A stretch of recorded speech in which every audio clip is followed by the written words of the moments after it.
მოგესალმებით სვანეთიდან, მესტიის რაიონი, ვიმყოფები ლენჯერის ადმინისტრაციული ერთეულის ტერიტორიაზე. 2026 წლის 23 ივნისია. სულ ცოტა ხნის წინ უნგრეთის პარლამენტმა მიიღო საკონსტიტუციო ცვლილება, რომლის თანახმადაც ერთი და იმავე პირს 1990 წლიდან მოყოლებული აეკრძალა 8 წელზე მეტი ხნით დაიკავოს უნგრეთის პრემიერ-მინისტრის თანამდებობა, თუნდაც იყოს წყვეტა ზემოხსენებული თანამდებობის დაკავების ვადებში, მაგალითად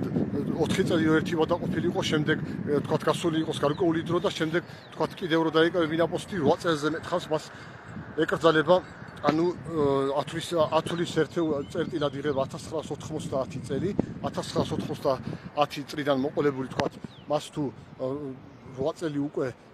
ეკავა თანამდებობა უნგრეთის პრემიერ-მინისტრისა, მაშინ მას უკვე ეკრძალება უნგრეთის პრემიერ-მინისტრის თანამდებობის დაკავება. სანამ გადავიდოდე დეტალებზე სასაუბროდ აღნიშნულ და სხვა საკითხებზე, მოგიწოდებთ იმათ, ვისაც აქ ამ პლატფორმაზე, ამ აკაუნტზე ჩემი აქტიურობა საინტერესოდ და საზოგადოებისთვის სასარგებლოდ მიგაჩნიათ, რომ გამოიწეროთ, ანუ დააფოლოვოთ ეს აკაუნტი, დასვათ მოწონებები, ანუ ლაიქები და გააზიაროთ იმ მიზნით, რომ თქვენ და უფრო მეტ ადამიანს უფრო მეტი წვდომა რო გქონდეთ ამ აკაუნტზე არსებულ მასალაზე. როგორც ხედავთ, ვინც აკვირდებით აქ ჩემს აქტიურობას, ვცდილობ რომ სხვადასხვა მიმართულებით ჩემი წვლილი შევიტანო, რომ იმ ადამიანებს, ვისაც აინტერესებთ, ვინც შეიძლება შესაბამის დონეზე არ ფლობდეს ინფორმაციას, არ ქონდეს საკმარისი ცოდნა, თქვათ პოლიტიკის იქნება ეს, ეკონომიკის, იურისპრუდენციის თუ სხვადასხვა მიმართულებით, მაგრამ აქ სურვილი რომ აიმაღლოს ის ცოდნა, როგორც ხედავთ, ვცდილობ ჩემი მხრიდან გარკვეული წვლილი შევიტანო ამ საქმეში და თან ვცდილობ რომ შეძლებისდაგვარად მიუკერძოებლად გავაკეთო ეს საქმე. როგორც მოგეხსენებათ, მიღებული იქნა ზემოხსენებული საკონსტიტუციო ცვლილება, ცოტა არც თუ ისე დიდი ხანია გასული მას შემდეგ, რაც უნგრეთში საპარლამენტო არჩევნების შედეგად ვიქტორ ორბანი და პოლიტიკური პარტია ფიდესი, რომელსაც ის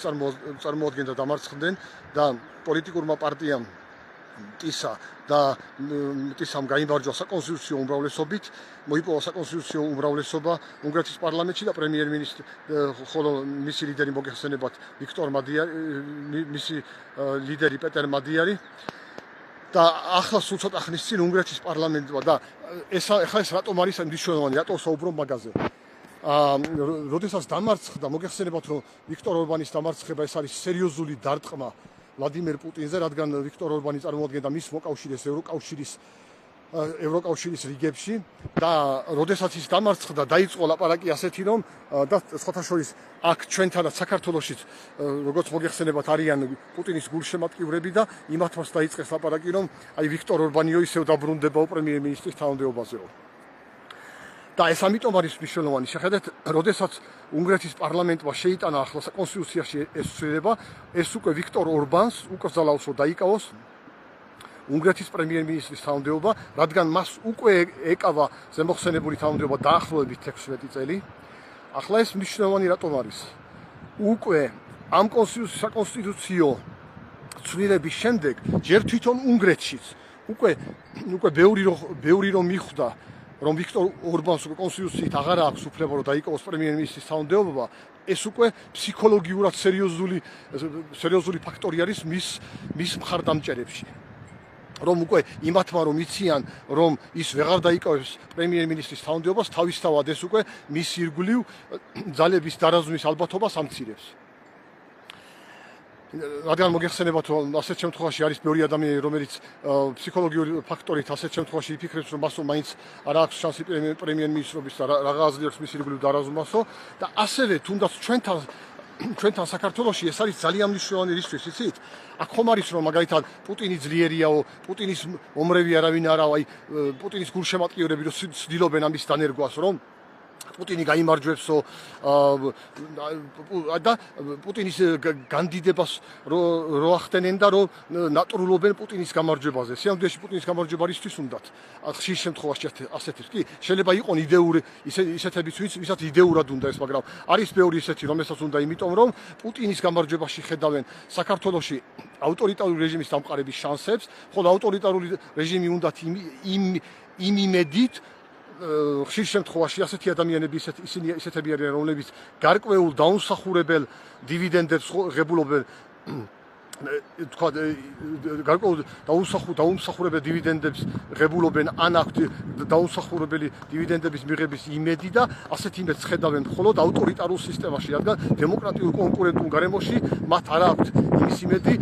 თავიანთი განათლების დაბალი დონიდან თუ სხვადასხვა ფაქტორებიდან გამომდინარე და ხშირად ასეთი ადამიანები ნატურულობენ პუტინის გამარჯვებას, რომ შემდეგ პუტინის გამარჯვება გახდეს საწინდარი საქართველოში კლასიკური ავტორიტარული რეჟიმის დამყარებისა და ვიქტორ ორბანის და ასეთი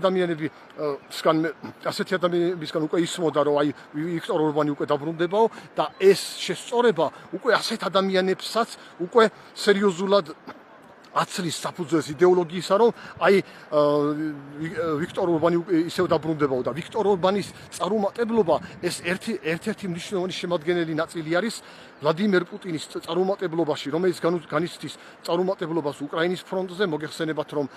ინტენსიურად იბომბება რუსეთის ქალაქები, მათ შორის უკვე განსაკუთრებით ბოლო 2 თვეა დაახლოებით, მათ შორის მოსკოვი და პეტერბურგი. რაც წარმოადგენს საპასუხო აქტებს უკრაინის მხრიდან რუსეთის აგრესიაზე და უკრაინა იერიშები მიაქვს რუსეთის სამხედრო ინფრასტრუქტურასა და ისეთ ინფრასტრუქტურაზე, რომელსაც რუსეთი იყენებს უკრაინის წინააღმდეგ აგრესიული ომის საწარმოებლად და ამ წარუმატებლობის ჯაჭვში ვიქტორ ორბანის წარუმატებლობა ერთ-ერთი მნიშვნელოვანი შემადგენელი ნაწილია, რადგან ვიმეორებ, რომ ის წარმოადგენდა პუტინის მოკავშირეს ევროკავშირის რიგებში. ახლა ზემოხსენებული საკონსტიტუციო ცვლილება უკვე რას ნიშნავს? ახლა ის რომ შეიცვალოს ეს ზემოხსენებული შეზღუდვა, მაშინ ამას კვლავ ისევ საკონსტიტუციო უმრავლესობა სჭირდება. ანუ არანაკლებ 2/3 უნგრეთის პარლამენტში, ანუ ჩვეულებრივი უმრავლესობა არ ყოფნის და ახლა ჯერ მომავალში რა შანსი ექნება იმ პოლიტიკურ პარტიას, რომელსაც ვიქტორ ორბანი წარმოადგენს, ფიდეს უნგრეთის პარლამენტში უმრავლესობის მოპოვებისა და მით უმეტეს 2/3 მოპოვებისა, საკონსტიტუციო უმრავლესობის მოპოვებისა, რომ პრემიერ-მინისტრობის უფლება მოიპოვოს. რა თქმა